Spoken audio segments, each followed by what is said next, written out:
Hello, it's Scott Manley here with episode 6 of Kerbal Interstellar Quest. Three words that I've just thrown together because nobody suggested a better title. We are going to be going to the moon and into orbit with this manned spacecraft. This massive spacecraft, larger than anything so far built during this particular career mode. We are using 4 external liquid-fueled boosters because the solid boosters no longer cut it. These will get us through the atmosphere early on. We were using the little winglets for steering. You can see them providing us pretty good control authority. By the time these external boosters run out of fuel, we will have got high enough that the winglets will become less effective, and most of the steering will start to come from the middle engine, which has thrust vectoring built in. Anyway, you can see that we have this upper stage here. You can also hear the dog running around again. The upper stage here has the standard experimental package, and it has a number of satellites hooked onto it. These are communication satellites, which I'm going to be bringing up to the moon, so that when we attempt to land on the moon with probes and with other experimental packages, we will have a direct line of communication back to Kerbin. I realize that my first instance of the ComSat network is terribly designed and did not really understand the way remote tech worked because I hadn't really used it in a while. And we'll go into the exact details of what's broken there, but let's ditch this, fire up that main engine, ditch those, and we'll continue. You know what, I do not think I put those winglets on straight. Well, it doesn't matter, the thing's flying straight enough. 30 kilometers up, the winglets don't actually do very much. Anyway, this thing will generate just over 1G of thrust. It's an engine from the KW rocketry pack. It's slightly bigger, slightly more powerful. I can't remember exactly. Anyway, the ComSat network, I have adjusted it so that all 3 ComSats point one of their antennas towards Kerbin, and the other antenna is pointed at the active target. Now, I also moved 2 of the objects. ComSat 2 moved slightly forwards in its orbit so that it was able to see number 1 within its 45-degree field of view. And ComSat 3 I moved further around its orbit too, so that it could actually get the Kerbal Space Center within its field of view.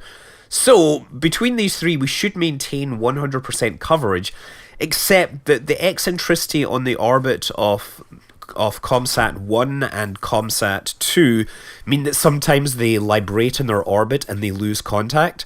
That will be important if we're flying drones, I guess, but really what I should be doing is launching a cluster of satellites into low Kerbin orbit with omnidirectional antennas, and then we can get that coverage without having to worry about all those phases. It was kind of, again, I didn't really quite understand.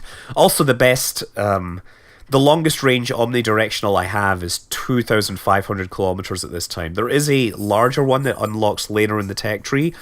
But yeah, I think what I'm going to do at some point, and I may not even show this, is just launch a cluster of satellites into a polar orbit so that we have more or less continuous coverage, so that between the 3 satellites we should always be able to see something. Anyway, you'll notice I'm not throttling down to circularize this orbit. I'm just going to keep going, the reason being that I want this main stage to drop back onto the planet Kerbin when it burns out. And that's it, it burns out. Excellent. So we have an orbit which is almost perfect. It's as circular as it can be without having the periaps outside the atmosphere. So that was the goal, to get something as circular as I could after burning all the fuel, but leave the periaps inside the atmosphere so that stage would decay and fall onto some city. Anyway, if I'd got it more eccentric than that, the same thing would have happened, but you would have been slightly less efficient because you would be thrusting more vertically, right? And as you thrust vertically, then you slow down, you're acting against the Oberth effect.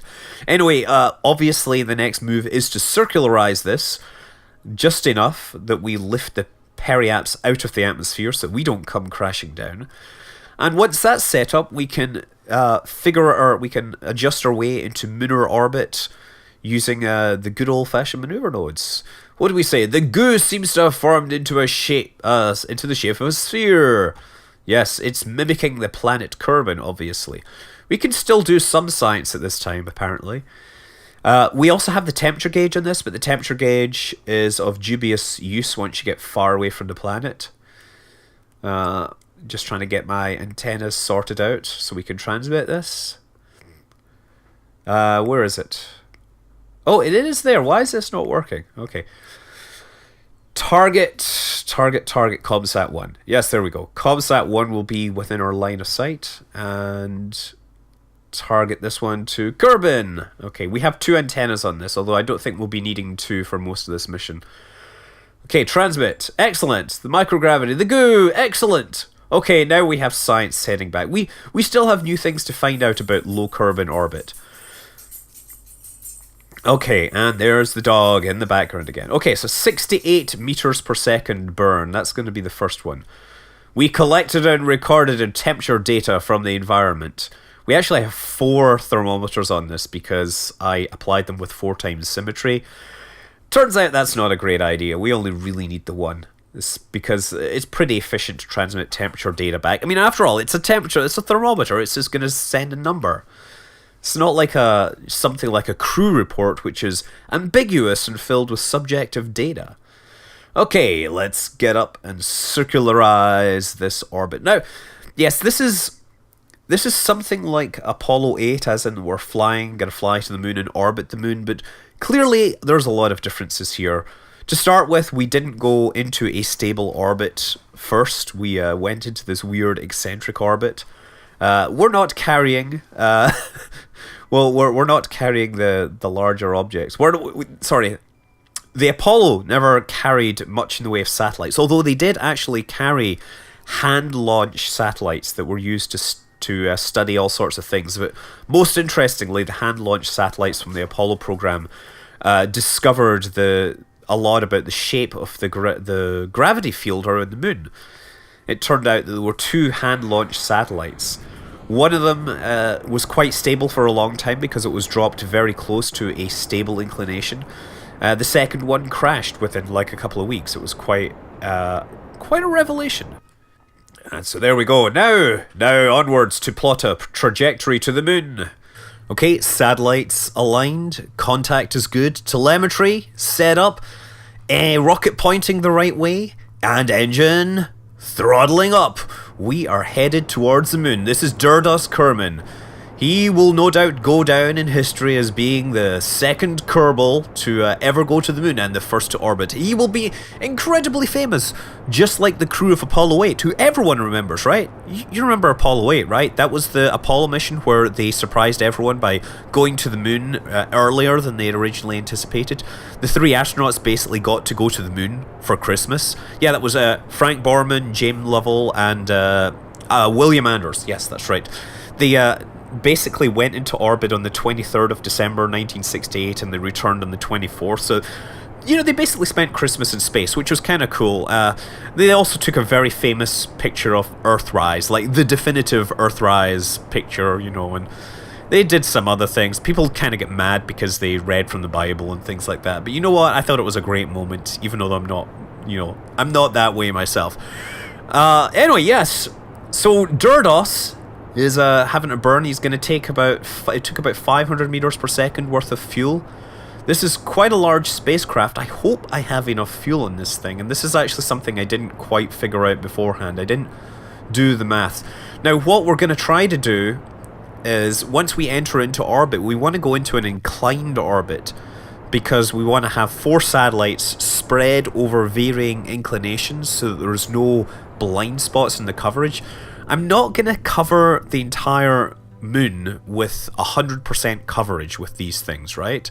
We're going to get, partial coverage, but guaranteed coverage, at least regular coverage, right? That's what we're aiming for. Anyway, look, heading out. I like the way the remote tech system keeps showing me which satellite I'm using for my uplink. It just seems to go along the shortest route all the time. Getting out here and... Okay, so now I've switched the antenna to use a pointing at Kerbal, so you can see all the satellites moving there. Sliding into orbit, and... There! Okay. Oh, and we're gonna crash into the moon. Okay.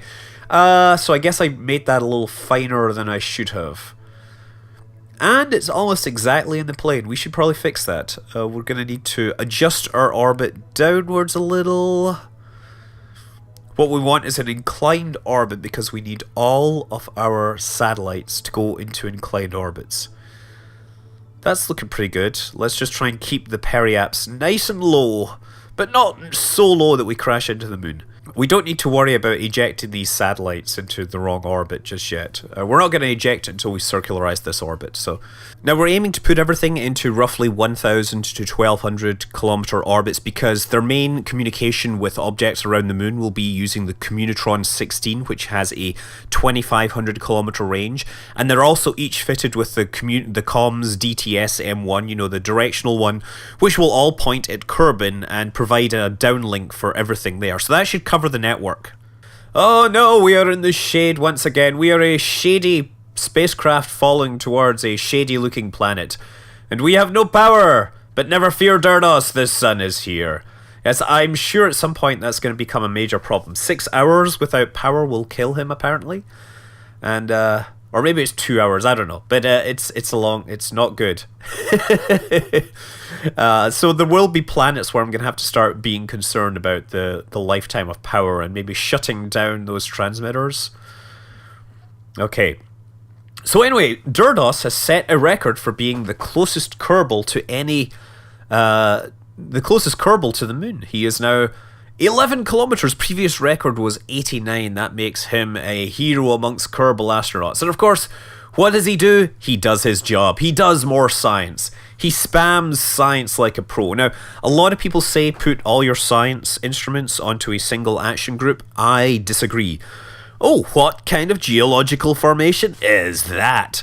I would say don't put them all in one group because the transmission rates are different for each group. Put them all into groups according to their transmission rates. It's kind of annoying to spend the time transmitting like liquid goo information when you're only getting a minuscule yield from it. It just slows down your ability to transport or to transmit other stuff. Okay, we are into orbit now. We're just going to skip through this to get there quickly. 4 times time acceleration. Note the fancy new notification in the bottom left corner there. And also here, the kitties in the background that are mucking around and causing all sorts of trouble here. You know, one of the things about having kitties is and making me slightly allergic is my nose is stuffed up quite often. And you know what?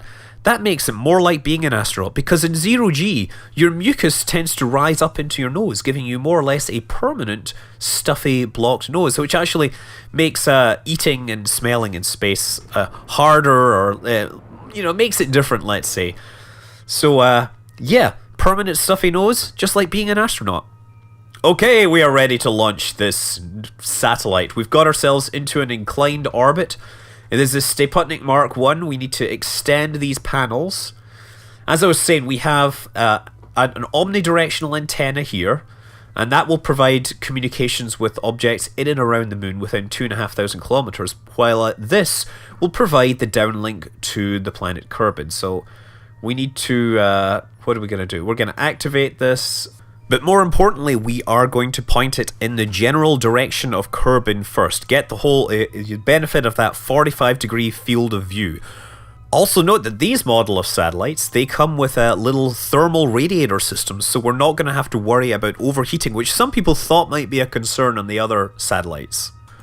Okay, now we just need to deploy this thing, and what I'm looking for is the decoupler. I'm trying to find a place so I can right-click and decouple it. It's like playing Hunt the Decoupler, which is, the newest party game in Kerbal Town.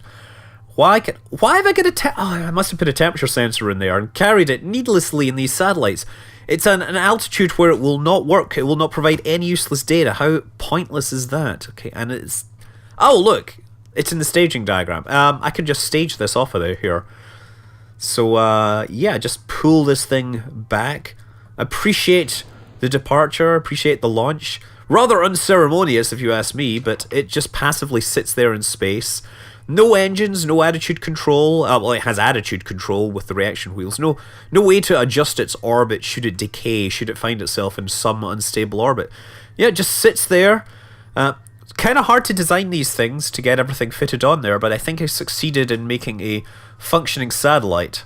Anyway, we have 4 more of these to launch, and you're not going to see all this because I'm going to skip forward to coming into orbit around the moon again.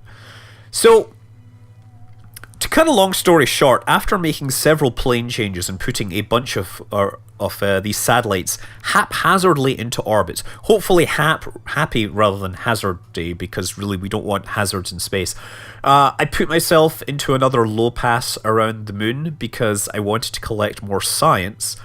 And I had this impression that if I did some of these observations over different parts of the moon, I would get different science info, but I didn't find much of that in evidence. Regardless, I science spammed to my heart's content, and then eventually spent some time orbiting around the moon as the whole thing got itself into the right location. Now, to go from this, I'm in a polar orbit, so I need to wait for the moon to be in the right place so I can return. We have 13 days worth of fuel on this because I put a little nose cone. If you look at it just between the parachute and the crew capsule, there's a little life support container, and that adds 10 days of food, water, and oxygen. Oxygen, very important stuff. Let's just put them in reverse order, right? If you run out of oxygen, you die fastest. If you run out of water, you die slightly less fast. And if you run out of food, you can take a really long time to die. However, because of the time warp slowing down near the planet, or near the moon, I made a fatal mistake here. I lifted my periaps just a little so I could time accelerate a little more quickly. And in doing so, well, I used a little bit of fuel here. So now that you see that the orbit and the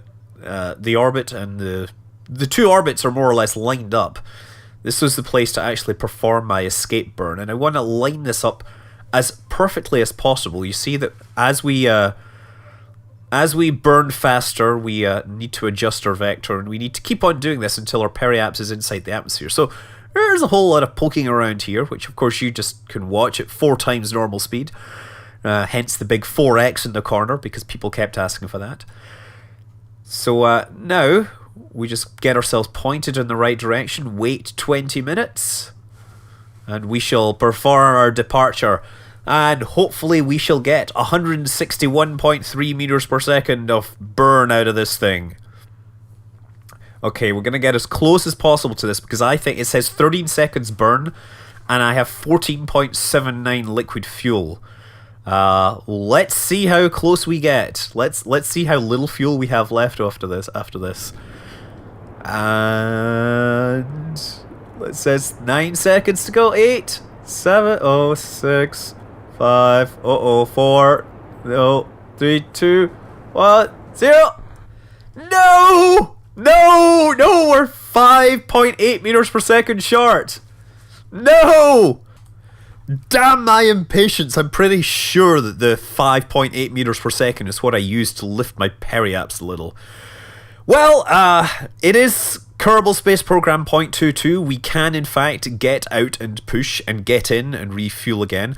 0.23, one of the things they've announced is that the EVA suits will use RCS fuel. Okay, so we should ditch this stage, but only after I have aligned the solar panels. Okay.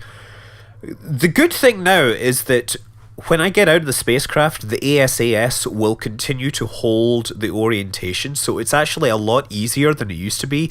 Back when I originally did the getting out and pushing video, the spacecraft would not have functional ASAS when you got out of them, right? ASAS would turn off. That was only added when docking was added to the game. So now you can more or less slide up against the back of this thing and give it a good hard push.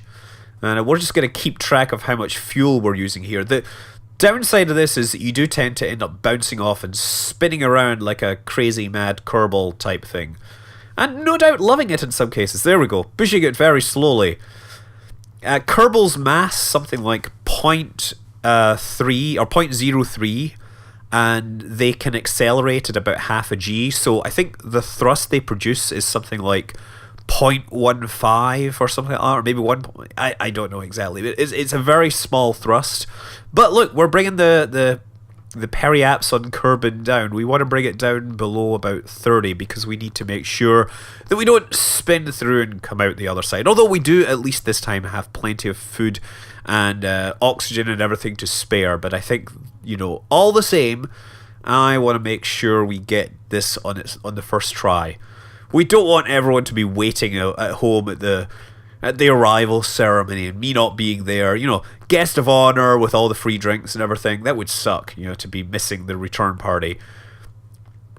Yeah, we just decided to have your return party without you because we knew you would get here. We knew you'd appreciate it, you know. We knew that you would be with us despite the fact that you're stuck in a capsule spinning around this space with no fuel. Yes, that's the Kerbal way. Oh, this thing is rotating. Oh, hey, spin. Let's try again.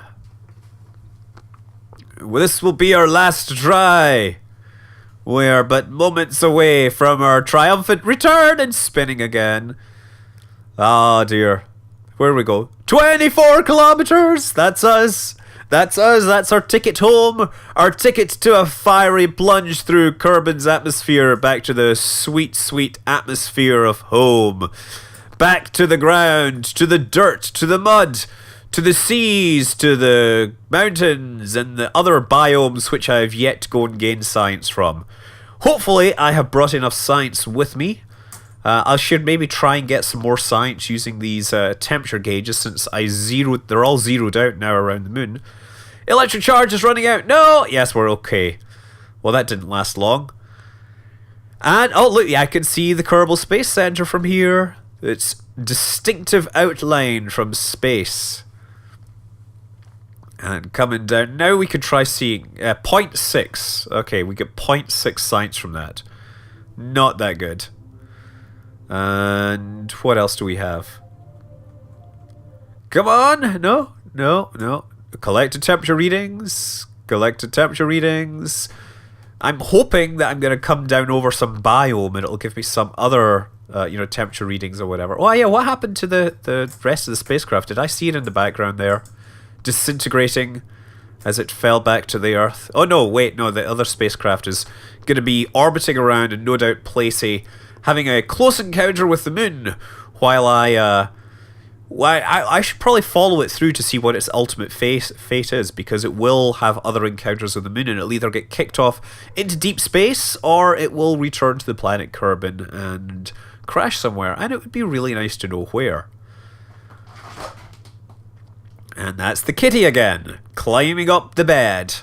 Collected and return. Oh, there we got 5.6 temperature over the Highlands. I was hoping to find some other biome here, but nope, we just got Highlands. Not that I'm complaining about temperature readings from the Highlands, but I have to say, where I come from, temperature readings around the Highlands are usually cold and wet.